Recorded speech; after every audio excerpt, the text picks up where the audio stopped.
per noi era importante costruire un blocco di forze capace di contrastare una situazione grave, soprattutto per i ceti sociali più deboli, per i diritti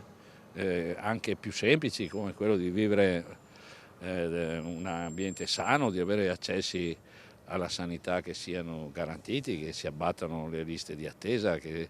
si superi una situazione che al di là della narrazione comunque si aggrava sempre di più, carenza nel territorio di strutture per la prevenzione e per la cura. Abbiamo grandi problemi e questi vanno affrontati con un cambio significativo di paradigma, di modello, e dove l'intervento pubblico e dove una proposta, diciamo così, centrata sui bisogni sociali, centrata sui diritti ambientali, può avere anche una sua forza.